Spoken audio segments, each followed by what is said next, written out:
Ghana Property Awards is 15 years, and I'm right at the offices of Mayfair Estates Ghana Limited. To talk to the CEO of the company, Dr. John Otumfour. Actually, he's also the founder of the company, about what has been the secret behind the successes of the company for collecting awards year in and year out, and also to ask him about what advice he would give to new investors who want to enter the property development market in Ghana. Hello, Doctor. Hi. How are you doing, sir? I'm very well. Yes, I also do. Okay, nice meeting you. Right, nice meeting you too. Now, for the past decade, Ghana's property development sector has seen growth year on year with new developments and exceptional trends spanning across the municipal towns of the country. This interview will be looking at Mayfair Estates Limited, how you started, your achievements for the last decade, what clients should expect in the next decade, and how Mayfair expects Ghana to treat the property industry as a vehicle for economic recovery. Like I said, Ghana Property Awards is 15 years old. Now, Doc, talk to us and tell us a little bit more about yourself. Okay. Thank you very much. Thank you, US. As you rightly said, my name is Dr. John Otumfour. I was born in Ghana, grew up in Ghana, went to school in Ghana. I did my primary education, my secondary education, and my first degree all in Ghana. I went to St. Augustine's College in Cape Coast, and I also did my first degree at the University of Science and Technology. It was in Kumasi. That was Right. So basically, I did mathematics. My first degree was in mathematics. But right after my first degree, I left and then went to London. In London, I did my second degree, which was a master's degree in actuarial science. After that, I joined the Institute of Actuaries, which I'm a member of the Institute of Actuaries. I have also worked with various insurance companies and then actuarial consultants. In 2007, I got this opportunity. Basically before that, I used to work with Standard Chartered Bank. Okay. They wanted what? The Chartered Bank? Right. No. I mean, I was doing something for them. I didn't work for Standard Chartered, but I was consulting kind of for them. What happened was they wanted to set up a mortgage business, and with my background, I was helping them set up this mortgage, which we did. We did set it up. I remember very well. We set it up. Unfortunately, That was in what year? that was in. I'll say we probably started in 2006. Okay. Or 2005, 2006, if I can remember. That's when they approached me, and then we started working on this mortgage product, which I think we finished or concluded in 2006 or 2007, something like that. But unfortunately, they pulled a plug on it. I think at that time, the mortgage industry wasn't Vibrant. correct. So I understand them. They were not, in the end, they were not too keen because, that wasn't their main business. So I think they wanted to concentrate on their main business, which is lending to doing other lending rather than the mortgage. Right. But what I did was, because of my coming here, I met a few people. I saw this land which we are sitting on. At that time, I wanted to buy land. So actually, now we're going to talk about the birth of Mayfair Estates. Right. So yes. So right now I'm going to talk about the birth of Mayfair. How it came to be. Right. So during my travel, that I used to come here, trying to do something with Stanchard, this mortgage thing that in the end was pulled. I came to Airport Hills, wanted to buy, I think 4 plots, just to buy 4 plots and build something. But when I went there, the reception was bad, asking me all kinds of questions, what do you do? And I'll be honest, at that time, the land was also very expensive. Fortunately, God works in mysterious ways. If God wants to, if God says, He's going to promote you, he will surely promote you. Yes.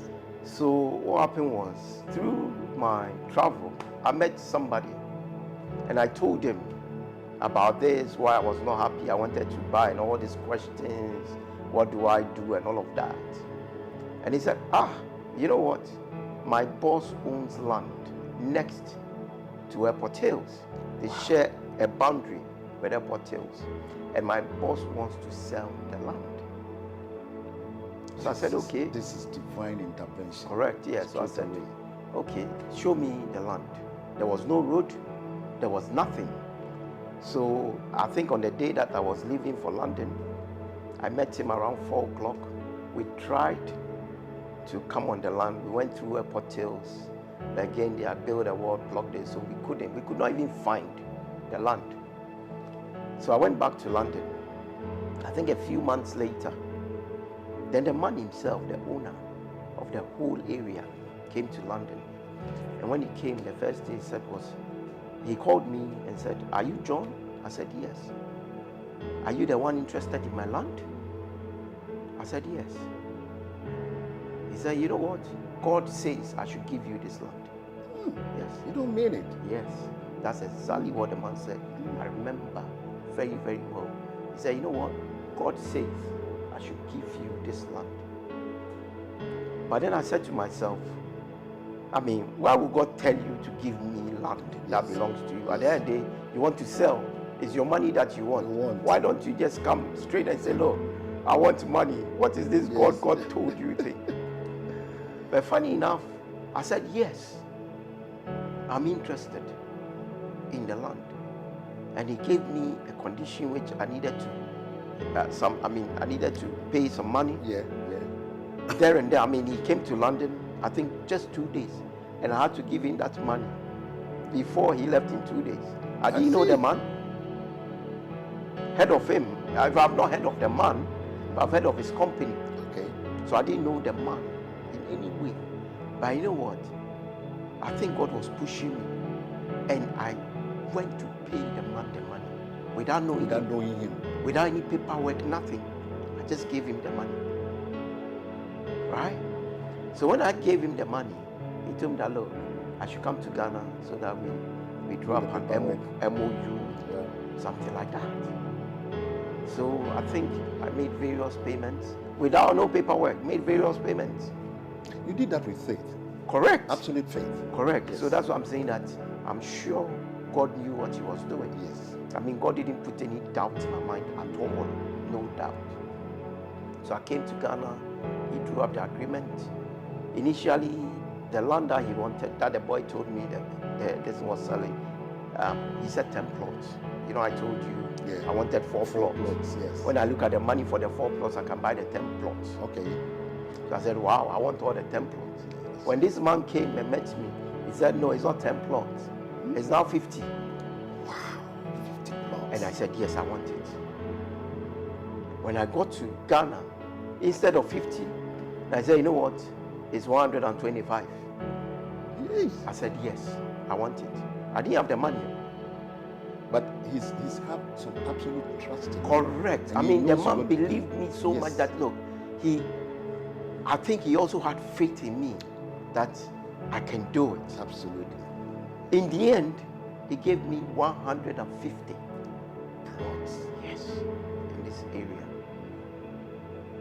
Going for 4 plots, now you ended up getting 150 plots. In fact, over more than 150 Look at that. Amazing. plots, yes. And I didn't know how I was going to pay for it. I just didn't know how. And anytime he says, I say, "Yes, I want." But he did the paperwork in your name for the whole. He did all, 150 everything. He did the plots, yes. paperwork for me. We signed MOU, everything. And you know what? I was confused after taking all of this, because I didn't know I was going to pay it. I honestly didn't know how I was going to pay this money. So my mind always, look, I think I've done a big mistake. Right? That's what I told myself in the beginning. I think I've done a big mistake. I should just forget it. I didn't know the law, so I was thinking that, look, whatever money I've paid to this guy, I might as well forget it, because I cannot pay the rest. So he has every right to probably sell the land and even keep my money. Yes. But you know, one day I was again my confusion. One Sunday, I remember the day very, very well. Early morning, I was sleeping in bed. And then the vision just appeared to me. Right? And I knew, in fact, I strongly believe God appeared to me. And he showed me, he told me exactly what to do. Because all this time you didn't know you were going to put up estates and all this. Never. I mean, I'm an actuary. Okay. I don't have any connection whatsoever with any building. Never. No idea, nothing. You know. So I woke up all of a sudden so strong. And the thing is, I mean, every money, because of this Tancha thing, I was also had my own office where I was paying staff. So when I received my salary, I was using the same salary to pay my staff for something that was not coming on. So even when Standard pulled the plug, I still didn't give up. I was still keeping my office and my staff. Okay. Right? Because I don't know, I was hoping that I wanted to definitely do something. I was hoping that something would come up. And something did come up. So I woke up one morning, I was so excited. First Sunday morning, went to church, and I just knew the plan that God has given me. And you know what? From there, I can never look back again. I paid this guy in less than 6 months, and you're talking of millions of dollars. I just paid him. He was shocked. He gave me 1 year, and I paid him off in 6 months. And I didn't borrow any money from anybody. You know God was there. Correct. God was giving you that push. And up to today, God is still here with me. I mean, this business is huge. I mean, I'm sure you have a lot of questions. I don't know whether I'm sure I'm answering all your questions. You are answering. The growth. You answered loads of them, but Yes. that's okay. Go on. Right. Go on. I'm interested in what you are saying. Yes, it's the birth, actual birth of the estates. Yes, and, this is. I'm so thrilled. When I came here, the whole place was a jungle. No house, no nothing. Absolutely no road, no water, no electricity, nothing. Virgin land. Virgin land with trees, forests, right from here to Bemakam. It was combined. No road, nothing. Huge, massive. Huge, massive. Huge challenges that I faced. There were challenges. Huge, massive challenges. Massive. To the extent that there was no road. I remember one time somebody wanted to see the place, wanted to buy the house, but wanted to see the place. I went to pick the person from Painters Road. Halfway, the person said, no way, she's not, it's a woman. She wasn't going again because she thought I was coming to kill her in the bush. So you know what, quietly, I said, oh, madam, I beg, don't worry. And then I drove her back to the Painters Road again, and then she went away. This same person, I think 2 years or so, or 3 years. She now came back again, right? Interested in the I told her, look. And then at another time, the price have shot up. That's right. Of course, I'm a businessman, so I'll sell to you. And the going price. Yes, the price has shot up. You accept it all. She's now begging. I said, look, No, madam, too late. too late. I mean, this is the price. I will always sell the house to you. Whatever happened, me, I'm a businessman, and understand me, of course. I told her that even me, I'm sure if somebody had brought me here at that time, I'll still have that doubt. You know what I mean? So she was right in having the doubt. Unfortunately, the price have shot up. So I can't help it. And she couldn't buy. I'll be honest, she couldn't buy the house. And me too, I won't budge because that was my price. You know. So many things. There was no road. I had to be doing the road every year from Spintex Road all the way down to Mayfair. I used to cut the road. I had to buy somebody's land. Just to make sure you get Create access. the road to get access somewhere there that I bought the person's land just to allow access to Mayfair. At that time, they had not done this dual carriage, right? Even though I knew they were going to do it, I didn't know when. That was quite recent. Recent, exactly. I didn't know when. So I could not bank my hope on it. So I was doing this road every time just so that people will be able to come here. And God being so faithful. I mean, look, we're selling houses like how You go to the market and somebody's probably selling tomatoes or and all that. I didn't even notice I was selling houses. Good. We'll come back to the success story. Yeah, Come back to it. Now, we realized that your company has swept about 6 awards in the past years with Ghana Property Awards. And what have you done right along this time to sweep all these awards? I think about 6 awards, is it? The last one was quite recent. Yes, I mean, I'm sure we've even won more than we started winning awards since, I think, 2016. And every year we've won. So it's actually more than 6 awards. Every year we won, sometimes 2 awards the same year from Ghana Property Awards. I know that. I can see. I mean, we won many various. I can see that. With our company, we won more than 6. I'm sure we won more than 6. More than 6 awards. Thank you. Now, what sets you apart from the other property developers in the country? I think number one is the trust that the customers have in you. In this business, of course, there are many before me, and I'm sure many will also come after me. And I'm sure many would also want to be like me. But the truth is trust.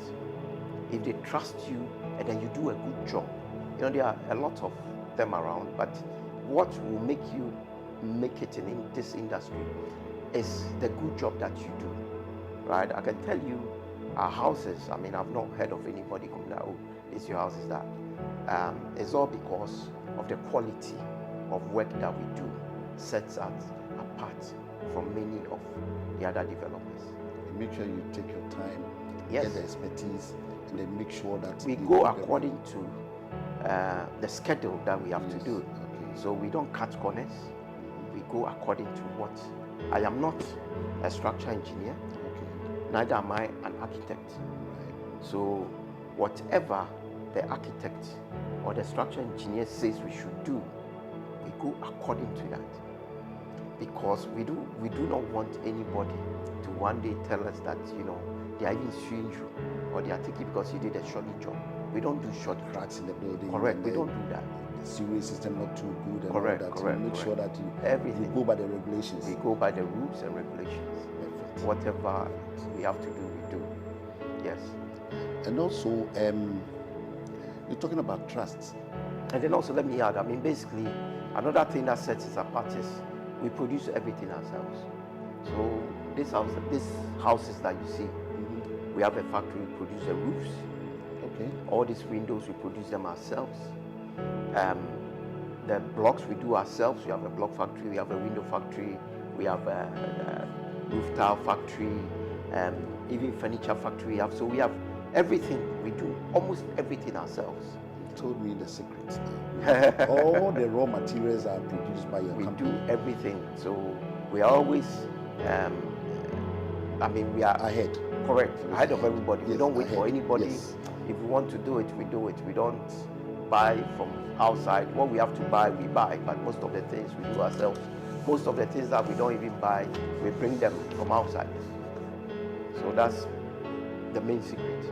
So I think I can just say that success, I believe, is not final, and failure is not fatal.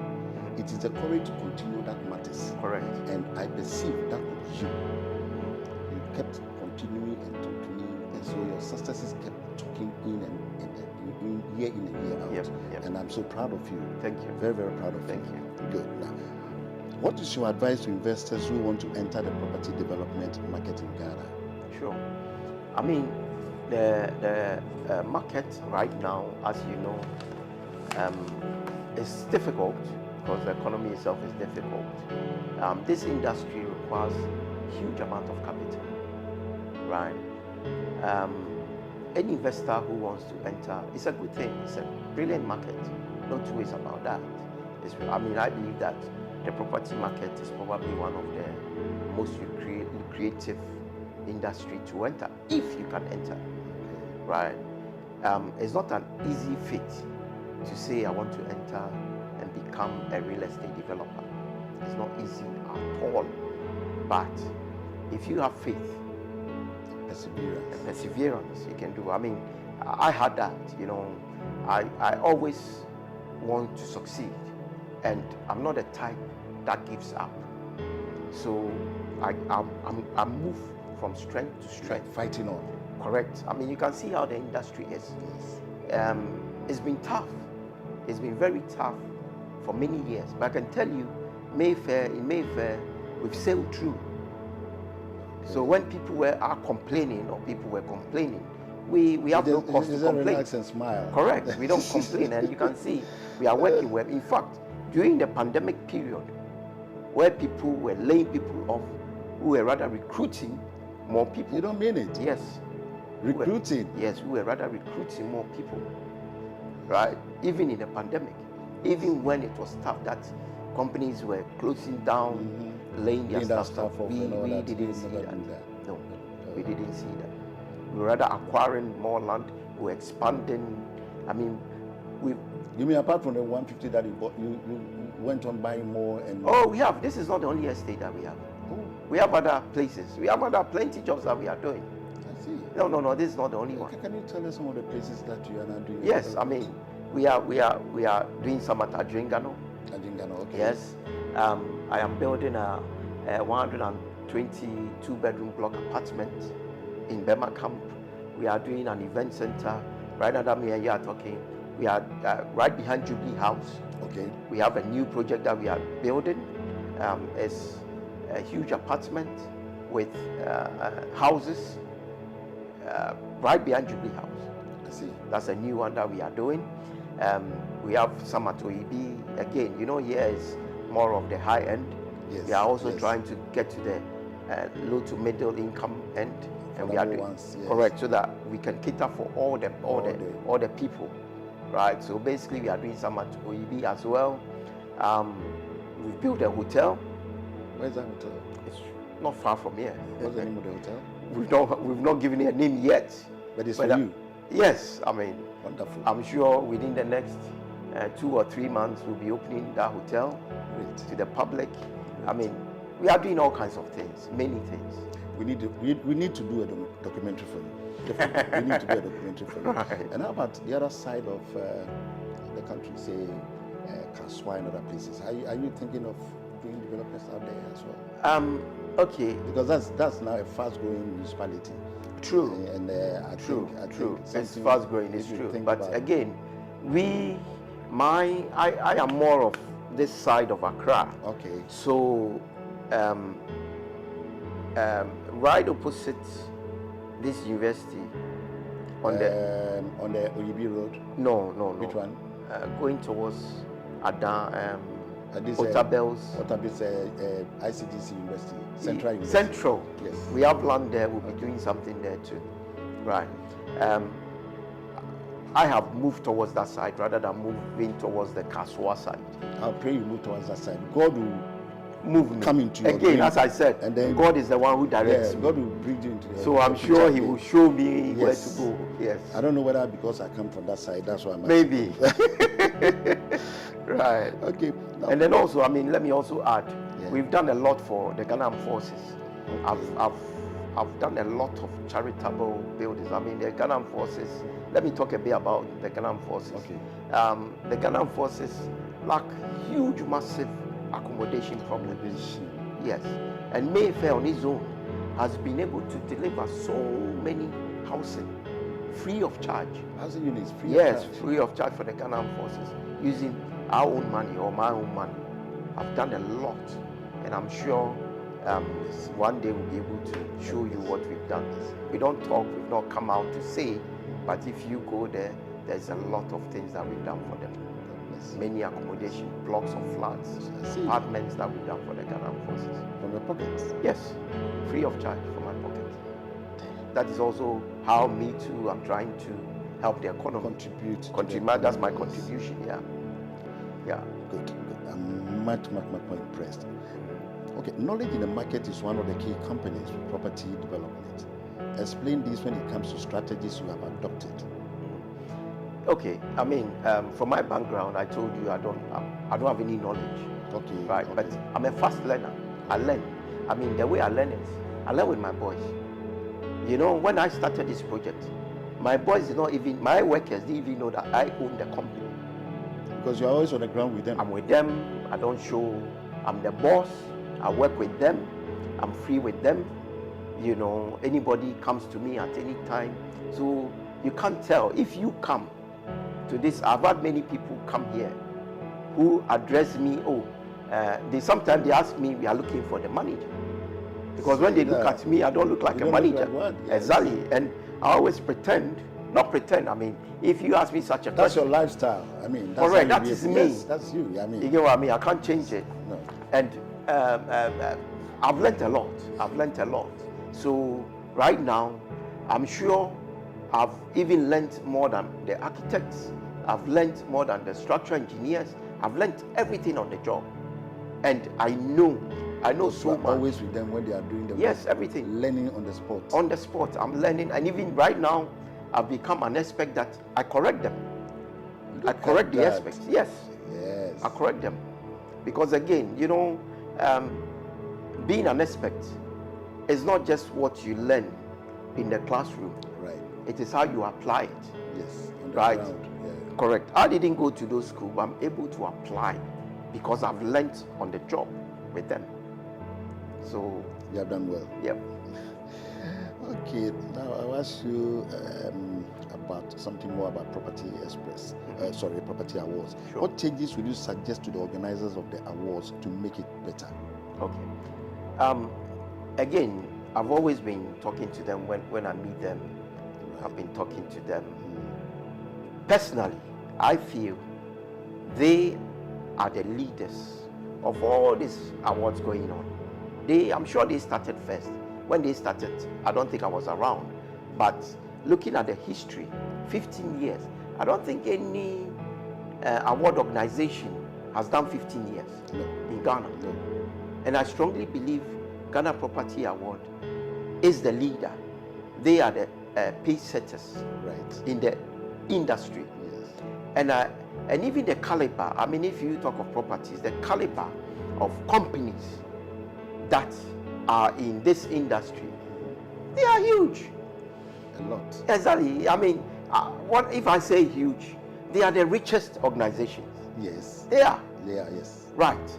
And for Ghana Property Award to be associated, or we to be associated with the award organizers, the award organizers associated with property owners, right? I feel they need to move it to another level. Okay. You understand? With the assistance of the gurus in the industry. Correct. You see, because some of them I wouldn't say are not supportive, but some of them needs to. They drag their feet. Thank you. That's the right. word. They drag me personally, as I said, they drag their feet. I mean, everybody wants something good. I feel that Ghana Property Award should move this award to another level. Meaning, maybe you can suggest something. Yes. Yes. Sometimes, probably the venue. Okay. Right. Okay. And also, they need to have time. Okay. Right? I feel that they need to have time to be able to convince or to be able to get the right people on board. To me, I think everybody wants to be on board. Who doesn't want to be on board? We want recognition. Yes. And you are there to provide the recognition. I mean, basically right now, Mayfair Estates, we owe a lot of gratitude to Ghana Property Award, because Ghana Property Award was the first award that we got. You received? Yes. Right? And it. since then, the sky is the limit.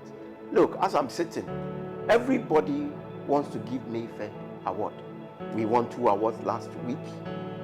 I think about a month ago, we won all our prestigious awards.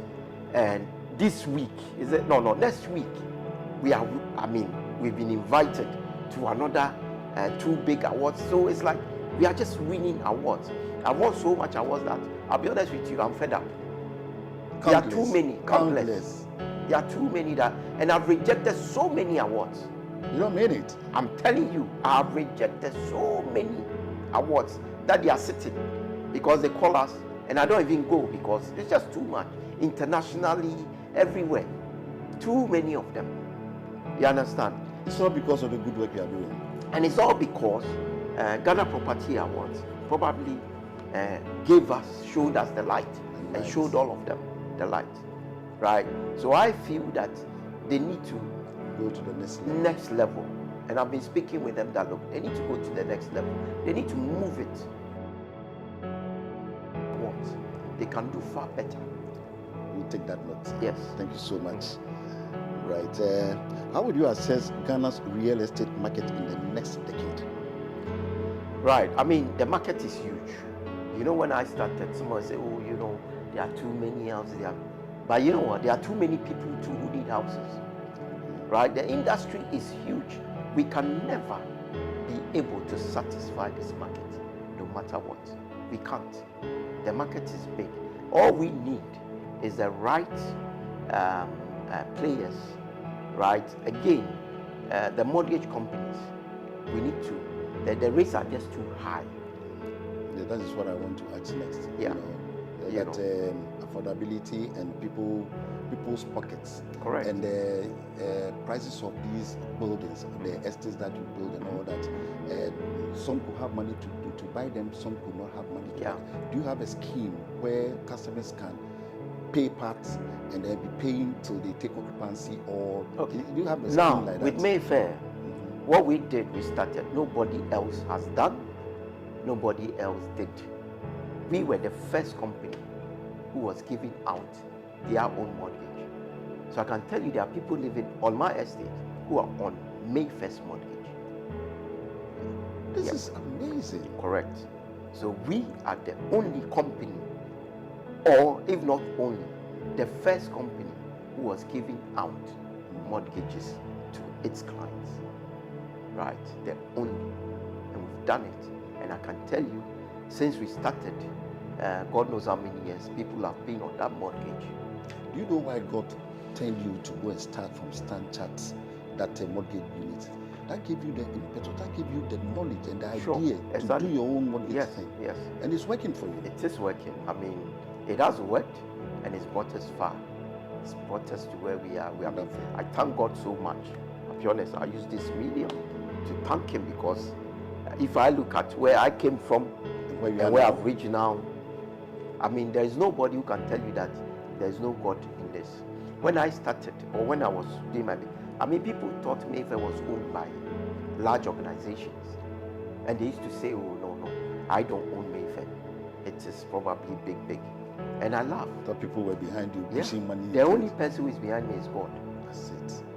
Mayfair is 100% owned by me and my family. And if I say my family, my small family, which is my wife and my kids. Finish. 100%. And God is a supreme supporter. Correct. He's the one. He's brought us. There's no company in Ghana who can say that, oh, they own shares in Mayfair. No, nobody. You know. So, wonderful. Yeah. And I don't believe in borrowing. You know, it's not that I believe in borrowing, but again, the banks here, the rates are just too high that you can't borrow. I mean, anybody who borrows from any of these banks, you might as well give me the money, I give you the business. So that means to say that your mortgage rates too are very affordable. Of course. I mean, there is no bank in Ghana here whose rate is lower than my rate. No bank in Ghana. We'll be coming to visit you. We need houses. Of course. I mean, last year, we signed an MOU. Wanted to, again, with my passion for the Ghana Armed Forces, trying to solve the housing problems. Yes. I teamed up with Access Bank, right, to build affordable housing for the Ghana Armed Forces. Right, so we signed a tripartite agreement with Ghana Armed Forces and Access Bank to build affordable housing, and we're bringing down a very good interest rate. But unfortunately, the financial system crashed, and the bank will no longer give this rate. I mean, they are prepared. The deal is still there. The rates. Yeah, because of the rate just shot up from, I think we're doing around 14, right? 14% on the CD, not the dollar, CD, right? Whilst the rate at that time was around 20 something, we were doing like 14 with Access Bank. Unfortunately, because the financial industry messed up, they had to increase the rate because the base rate was rising. So they could not do anything less than probably 27 or whatever percent. So unfortunately, I had to pull the plug myself because I do not see how, right, I can sit down for somebody to be paying like 30%. I can't. You I can't allow. I can't see it. So you have to put an end to it. I put an end to it, That's it. and I'm looking for the opportunity, right? I'm looking for a partner who will say, look, John, we'll give you if I get the money, I will set up my own and give a low interest rate to the Ghana Armed Forces so that this thing will go on. Because it's very important. It's very, very important. If you see where these people live. I know. I've visited friends. Correct. And then what they do or give to this economy, I don't see why I shouldn't try and help. So I'm still looking. I'm sure one day God will show me the way again. So I'm waiting for that day, and I'll do it. I know I'll do it. No matter what, I'll do it. And what are your plans? I mean, say if, for instance, a company wants to plan and do building or housing project for its staff. Can they come to see you? They can come and see us. We signed an agreement with Sino Hydro, one of the largest construction companies in China, probably the largest. In China, we signed MOU with them. They were coming to do this. We were going to do 5,000 houses per year for the Ghana forces. Yeah, in Ghana. We signed it. Yes. We signed with Sino Hydro. Unfortunately, again, they were not happy. But I couldn't see how we could support that. Yes. No, so we pulled that. But that one too is still there. One day God will open the. Yes, I'm sure He will. Okay, in your view, what more can be done to create a more vibrant real estate industry? That would be my last question to you. Yes. Your last question is, as I said, I think this government initially tried to do something. As I told you with this tripartite thing, the Ministry of Finance now came to see us and wanted to partner with us. They were going to put money into this. So they were going to put money, give money to stand Access Bank, so that Access Bank will even reduce the rate further to about 10%. Oh, that would be great. Yes. They were ready to do it. They were ready to do it. Unfortunately, as you know, the economic situation, the money couldn't come. So we shelved this thing. But those are the things that the industry needs. Okay. Right? Government's intervention in things like that, just to reduce the rate. I can tell you that once we have a reduced rate, a very good rate. UK, even right now that they say mortgages rates have gone up, they are around at 5-6%. And even that one they think is high. Because they used to be like 1 point something percent for a very long time. 1 point something percent mortgage. Yes, for a very, very long time. Yes. I remember. You get what I mean? But Ghana, even the dollar, they are talking of 14%, 14.5, 13%. It's too high. So if we can get a rate that is lower, and also, again, cement, we are now buying cement for 100 cedis. Don't go there. Exactly. Iron rods, I just ordered iron rods just today. 10,600 per ton. Exactly. 10,600 for a new project that I'm starting. Which used to be about 4,000, 5,000. No, even that one you've gone too far. It used to be 1,000 or 900 and something. 900 and something per ton. Went to 1,000. Then it shot up to about 2,000 something. Now it's 10,000. 10,600. I'm telling you today's price, because today I ordered iron rods. 10,600. Right? It's shocking. Yeah. Oh well. The last question. Yep. I just want to know a little bit about personal life. Married, I know you are. Yes. And how many kids do you have? Two kids. They're all in London. Do you live around the estates or? I have houses. I have my house here. But again, when I used to live in London. Okay. I never dreamt of coming back. I'll be honest with you. It was never my dream that I'll ever come back. But one time, I think I went to London. I don't come down for about 8 or 9 years. When I came back, I just saw, I saw how the country was growing so quickly. I just decided to buy a house. So I came for 2 weeks and I bought a house with MF's estate. So that's where I'm living now. MF's estate? Yes. So that's where I bought my first house in Ghana. MF. Okay. Right. It's a good decision. Yes. It's a good decision. And since then, so I still live at MS. But of course, I have houses here. I'm sure I would. I might move here, right? I have this brilliant house here that I'm keeping secret. That's where we'll be coming to enjoy when you hopefully when the next interview, I'm sure we'll do it there. Okay, right? Okay, so that's good. That's there. That's good. Yeah, you were just like me when I was there. I thought it would be good to spend the rest of my life there, but it comes to a state that you need to be. Correct. Circumstances brought correct, me back. And I encourage anybody who wants to come. That Ghana. I always tell people, Ghana is a virgin land. There are so many opportunities. Things you can do. Don't come here and think that Ghana is just for enjoyment. Okay. Right? Open your eyes. I always tell people that, if you open your eyes, I'm sure you see gold on our streets. There are there. Instead of digging, you can even see them. You can see, I mean, huge, massive opportunities. Yes. Huge, massive. So I encourage people to come. Ghana needs people like that with the knowledge, the technical know-how to come and sort this country. We need them. We need them. Just like I've done when I came here, I didn't know anybody. I've never worked in Ghana before. To be honest with you, never worked in Ghana. This is the first job, first thing I did. When I came, I didn't know anybody. When you're there, they tell you Ghana is who you know. People always say that. Ghana, if you want to make it in Ghana, it is who you know. I don't think so. It's a wrong perspective, the way we think. It's not like that. Right? But when you come, and then you are, everything, you know what you want, and you focus on it. You focus on it, you can succeed. You can surely succeed.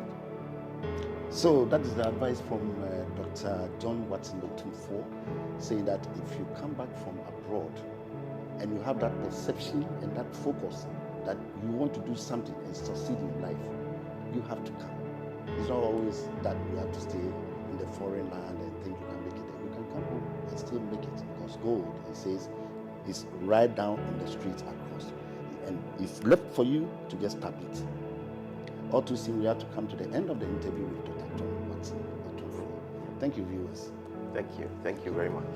Thank you, sir.